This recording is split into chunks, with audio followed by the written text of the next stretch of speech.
역대하 2장 1절에서 10절까지 말씀을 교독하겠습니다. 하나님의 말씀입니다. 솔로몬이 여호와의 이름을 위하여 성전을 건축하고 자기 왕위를 위하여 궁궐 건축하기를 결심하니라. 솔로몬이 이에 짐꾼 7만 명과 산에서 돌을 떠낼 자 8만 명과 이를 감독할 자 3,600명을 뽑고 솔로몬이 사절을 두로왕 후람에게 보내어 이르되 당신이 전에 내 아버지 다윗에게 백향목을 보내어 그가 거주하실 궁궐을 건축하게 한 것 같이 내게도 그리 하소서.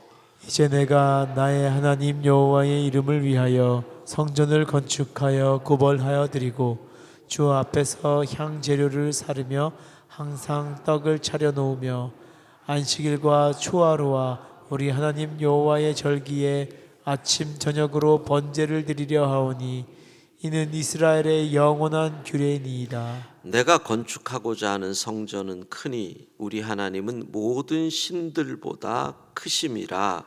누가 능히 하나님을 위하여 성전을 건축하리요 하늘과 하늘들의 하늘에로 주를 용납하지 못하겠거든 내가 누구이기에 어찌 능히 그를 위하여 성전을 건축하리요 그 앞에 분향하려 할 따름이니이다. 이제 청하건대 당신은 금, 은, 동, 철로 제조하며 자색, 홍색, 청색 실로 직조하며 또 아로색일 줄 아는 재주 있는 사람 하나를 내게 보내어 내 아버지 다윗이 유다와 예루살렘에서 준비한 나의 재주 있는 사람들과 함께 일하게 하고 또 레바논에서 백향목과 잣나무와 백단목을 내게로 보내소서. 내가 알거니와 당신의 종은 레바논에서 벌목을 잘하나니 내 종들이 당신의 종들을 도울지라. 이와 같이 나를 위하여 제목을 많이 준비하게 하소서. 내가 건축하려 하는 성전은 크고 화려할 것이니이다. 내가 당신의 벌목하는 종들에게 찌은 밀 2만 고루와 보리 2만 고루와 포도주 2만 밭과 기름 2만 밭을 주리이다 하였더라. 솔로몬이 이제 드디어 성전 건축을 시작하려고 합니다. 그의 준비가 나오는데 여기서 솔로몬의 그 자세, 마음을 좀 살펴볼 필요가 있습니다. 자, 먼저 그는 왜 성전을 건축하는지를 살펴봐야 됩니다. 우리는 본문에서 두 가지 건축의 목적을 발견합니다. 1절 이렇게 되어 있습니다. 솔로몬이 여호와의 이름을 위하여 성전을 건축하고, 위하여가 참 중요합니다. 건배하실 때도 중요하지만 우리가 무엇을 위하느냐. 일반적으로 하나님의 이름을 위하여라는 이 표현, 지금은 사실은 구약시대적 표현입니다. 지금 우리는 하나님의 영광을 위하여라는 표현을 더 많이 쓰지요. 그러면 하나님의 이름을 위하여라고 하는 것은 이건 부정적인 의미로 말씀드리는 건 아닙니다. 이런 뜻이 담겨 있는 겁니다. 하나님의 이름에 걸맞는 것을 하고 싶다. 어떤 의미로 체면이라는 게 있습니다. 그런데 그게 왜 부정적이지 않느냐면 그 시대적 상황에서는 너무나 당연한 거기 때문에 그렇습니다. 그러니까 그 시대에 각 나라의 수도에 그들의 신을 위한 신전이죠. 늘 지을 때는 당연히 나라의 체면이 그 속에 들어가는 거기 때문에 솔로몬의 생각과 사고에서도 하나님의 이름을 위하여라고 할 때는 그 명성에 걸맞는 것을 지어야 한다. 그러니까 이게 지금 의미로 얘기하면 체면치레와 같아서 부정적인 의미가 되겠지만 그때로는 당연한 겁니다. 하나님의 이름을 위하여기 때문에 그래서 나오는 표현이 5절을 보면 내가 건축하고자 하는 성전은 크다. 왜? 하나님이 모든 신들보다 크니까 하나님의 이름에 걸맞아야 한다. 9절에 보면 내가 건축하려 하는 성전은 크고 화려하다. 왜? 하나님의 이름에 걸맞아야 하니까. 그런데 우리는 하나님의 영광이라는 표현을 더 많이 씁니다. 즉 하나님의 이름이라고 하는 것은 내가 볼 때 하나님 수준입니다. 인간이 볼 때. 근데 인간이 볼 때 하나님의 수준을 측량하기도 어려우니까 그런 표현들이 누가 능히 하나님의 이름을 위하여 성전을 건축할 수 있겠습니까? 하늘의 하늘이라도 불가능합니다 라는 표현이 나오는 것이지요. 그런데 하나님의 영광을 위하여라고 하는 것은 하나님의 입장에서 생각하는 거죠. 우리가 어떻게 할 때 하나님이 기뻐하실 것인가? 마태복음 5장 16절의 표현을 빌리면 우리 빛을 사람 앞에 비치게 하여 저희로 너희 착한 행실을 보고 하늘에 계신 내 아버지께 영광을 돌리게 하라. 그러니까 하나님이 영광 받으실 수 있도록 우리가 어떻게 하느냐. 그러니까 하나님 입장에서의 영광이 되는 겁니다. 그래서 우리는 이렇게 얘기하는 거죠. 나는 하나님의 영광을 위하여 공부합니다. 나는 하나님의 영광을 위하여 돈을 법니다. 나는 하나님의 영광을 위하여 일합니다. 할렐루야. 이렇게 하나님의 이름과 하나님의 영광, 이 구약과 신약의 차이. 그래서 우리가 새 예배당을 건축할 때도 늘 생각해야 될 것이 하나님의 영광. 그러면 예배당 건축에 있어서 정말 중요한 게 뭐라고 말씀드렸어요? 사랑으로 하나 되는 것. 우리가 이걸 건축하면서 하나 되지 못하면 하나님의 영광이 가려지는 거예요. 의미가 없는 거죠. 하나님의 영광을 위하여 건축한다. 두 번째 4절입니다. 4절. 예, 하나님 여호와의 이름을 위하여 건축하여 구별하여 드리는데 주 앞에서 향재료를 사르고 떡을 차려놓고 안식일 초하루 여호와의 절기 아침 저녁으로 번제를 드리고 우리보다 더 열심히 모이죠. 이스라엘의 영원한 규례입니다. 정확히 얘기합니다. 하나님을 예배하기 위하여 이 전을 건축합니다. 하나님을 예배하기 위하여. 그러니까 성전을 건축하는 두 가지 목적을 솔로몬은 정확히 말씀하는 겁니다. 하나님의 이름을 위하여 건축합니다. 예배하기 위하여 건축합니다. 우리가 새 예배당을 건축할 때 무엇보다도 중요한 두 가지 목적. 하나님 영광을 위하여 건축합니다. 하나님께 예배하기 위하여 이 예배당을 건축합니다. 이렇게 되는 겁니다. 자, 어디다 건축을 하느냐? 이건 내일 본문이라서 짧게 말씀드리면 역대하 3장 1절입니다. 같이 읽습니다. 솔로몬이 예루살렘 모리아 산에 여호와의 전 건축하기를 시작하니 그곳은 전에 여호와께서 그의 아버지 다윗에게 나타나신 곳이요 여붓 사람 오르난의 타작마당에 다윗이 정한 곳이라. 예, 오르난의 타작마당 아시죠? 전염병 사단의 충동으로 다윗이 인구 조사를 해서 전염병이 왔을 때 이곳에서 번제와 화목제를 드리고 병이 멈춘 그곳, 그리고 모리아산, 그곳이 모리아산입니다. 모리아산은 아시죠? 아브라함이 아들 이삭을 바친 여호와 이레의 산. 이 의미는 내일 우리가 살펴봅니다. 거기다 성전을 건축합니다. 자, 그러면 여기서 우리가 더 살펴봐야 할 것은 누가 이 전을 건축하느냐? 일꾼들입니다. 2절을 보면 짐꾼 7만 명, 그리고 산에서 돌을 떠낼 자 8만 명, 감독할 자 3,600명의 일꾼의 수가 나오는데, 이들이 사실은 이방인이었다는 겁니다. 밑에 17절, 18절, 자, 이렇게 나오죠. 이방 사람들을, 솔로몬이 이스라엘에 사는 이방 사람들을 조사해 보니 15만 3,600명이었습니다. 18절 보세요. 같이 읽습니다.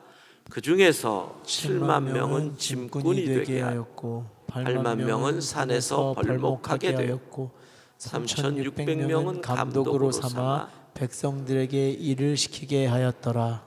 예, 숫자가 똑같죠. 2절에. 그러니까 2절에 나온 그들이 이방인이었음을 알 수가 있습니다. 유대인 이스라엘 백성들은 안 했느냐? 아닙니다. 이스라엘 백성들의 동원도 숫자가 열왕기서에 보면 나옵니다. 그런데 여기서 우리가 중요한 것은 이방인들이기 때문에 무조건 끌고 와서 짐꾼으로 썼느냐, 인종차별이냐, 그 의미가 아닙니다. 도리어 우리는 놀래야 하는 거죠. 왜냐하면 우리가 알고 있는 유대인들의 예수님 시대의 사고방식만 해도 이방인이 거룩한 성전을 건축하는 일에 끼어들 자격이 없거든요. 일꾼으로라도 들어올 수 없습니다. 그것을 영광스러운 일이기 때문에. 그럼 왜 이방인들이 들어가느냐?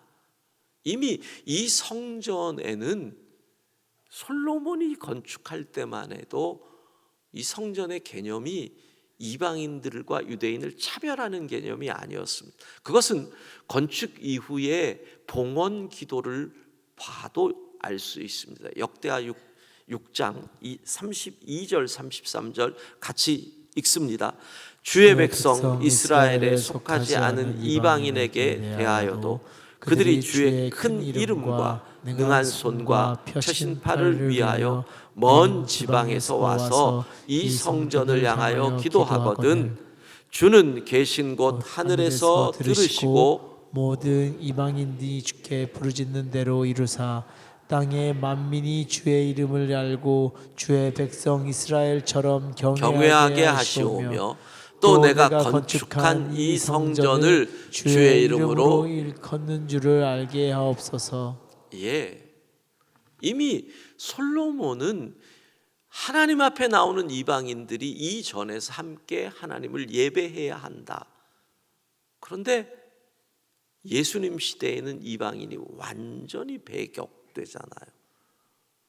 이사야 선지자는 이것을 이렇게 예언합니다. 이사야 56장 7절 같이 읽습니다. 내가 곧 그들을 나의 성산으로 인도하여 기도하는 내 집에서 그들을 기쁘게 할 것이며 그들의 번제와 희생을 나의 제단에서 기꺼이 받게 되리니 이는 내 집은 만민이 기도하는 집이라 일컬음이 될 것임이라. 다른 때는 성경 읽을 때는 화면을 멀리 해가지고 내 얼굴이 안 나오는데 오늘은 계속 가까이 하니까 제가 성경 읽으면서도 이걸 못하겠. 이사야 56장에서 7절에서 그들이라고 하는 게 이방인을 얘기하는 겁니다. 만민이 기도하는 집이다. 여호와와 연합한 이방인들이, 그건 이사야 56장 1절부터 읽어보면 알 수 있습니다. 그러니까 이미 이 집은 이방인과 함께하는 만민이 기도하는 집이 성전입니다. 그러나 유대인들의 차별과 배격으로 갈라졌는데 이것이 어떻게 완성됩니까? 교회의 머리가 되신 우리 주 예수 그리스도로 인하여 이제는 만민이 하나님을 예배하는 예배당으로, 교회로 온전해지게 되는 것입니다. 그것은 이미 성전이 건축될 때부터 하나님의 계획, 하나님의 비전이었던 것이죠. 자, 여기서 우리는 그러면 솔로몬 개인은 어떤 자세로 건축을 준비하고 건축을 해 나가는지를 발견해야 합니다. 4절 아까 읽었기 때문에 상반부를 보면 이렇게 되어 있습니다. 이제 내가 나의 하나님 여호와의 이름을 위하여 성전을 건축하여 구별하여 드립니다. 여러분, 여기서 이 고백이 중요합니다. 나의 하나님 여호와입니다. 내 아버지 다윗의 하나님이었습니다, 이제까지. 그런데 솔로몬은 드디어 나의 하나님 여호와를 고백하게 된다라는 겁니다. 사랑하는 성도 여러분, 여러분의 자녀들이 나의 하나님이라는 고백을 할 수 있기를 축복합니다. 아멘. 이게 진짜 중요한 겁니다. 특별히 믿음 좋았고 능력 있는 아버지 밑에서 자란 자녀들이, 부모 밑에서 자란 자녀들이 카피를 합니다. 그냥 교회를 나옵니다. 근데 그들은 나의 하나님을 고백하기는 쉽지 않습니다. 왜? 아버지가 너무 잘하니까 아버지 말에 순종해서 따라는 하지 그 하나님이 나의 하나님이라고 고백하기 쉽지 않거든요. 그런데 솔로몬은 내가 아버지 때문에 어쩔 수 없이 건축하는 것이 아니라 이제는 나의 하나님, 내 신앙으로, 내 고백으로 이것을 합니다 라고 이 건축을 고백합니다. 그리고 6절입니다. 6절 같이 읽습니다. 누가 능히 하나님을 위하여 성전을 건축하리요. 하늘과 하늘들의 하늘이라도 주를 용납하지 못하겠거든. 내가 누구이기에 어찌 능히 그를 위하여 성전을 건축하리요. 그 앞에 분향하려 할 따름이니이다. 예, 크신 하나님 앞에서 누가 하나님의 전을 건축할 자격이 있습니까? 왕일지라도 자격이 없습니다. 심지어 나는 이 전에서 하나님을 예배할 자격도 없습니다. 나의 하나님을 고백하면 하나님 앞에서 나를 아는 거죠. 그래서 뭐라 그럽니까? 나는 그냥 그 앞에 분향할 따름입니다. 향을 살 존재밖에 안 됩니다. 이 고백을 하는 것, 겸손하지요, 낮아지죠. 하나님 앞에서 예배하는 내가 얼마나 죄인이고 보잘것없는 존재인지를 고백하는 겁니다. 이전을 내가 건축했을지라도 나는 이전에서 하나님을 예배할 자격도 못 됩니다. 그저 향을 살 존재로 사용해 주시면 그것도 감사합니다. 이게 고백입니다. 누구를 봅니까? 아버지 다윗을 거기서 보는 거죠. 시편 84편 10절 같이 읽습니다. 주의 궁정에서의 한 날이 다른 곳에서의 첫날보다 나은즉 악인의 장막에 사는 것보다 내 하나님의 성전 문지기로 있는 것이 좋사오니. 예, 아버지 다윗이 이러잖아요. 하나님의 성전의 문지기로 있는 것이 나는 좋습니다. 나는 이전을 건축했을지라도 내세울 것 없습니다. 향을 살 존재면 그것으로 만족합니다. 여러분, 다윗의 아들답지요, 솔로몬이. 여러분의 자녀들이 야, 아버지 어머니보다 믿음 좋다 라는 소리 들을 수 있기를 바랍니다. 아멘. 나의 하나님의 고백, 하나님 앞에 향사를 존재만 돼도 감격합니다. 이것이 우리 모두의 고백되기를 소망합니다. 아멘. 기도하겠습니다. 하나님, 우리의 일생이 하나님의 영광을 위한 생애가 되기를 원합니다. 우리의 자녀들은 하나님의 영광을 위하여 공부하게 하시고 우리는 하나님의 영광을 위하여 돈 벌게 하시고 우리는 하나님의 영광을 위하여 복음 전하게 하여 주시고 하나님의 영광을 위하여 봉사하며 섬기게 하옵소서. 오늘도 주님과 동행하는 하루, 우리의 자녀들 하나님의 영광을 위하여 땀 흘리는 하루 되게 하여 주옵소서. 예수님 이름으로 기도합니다. 아멘.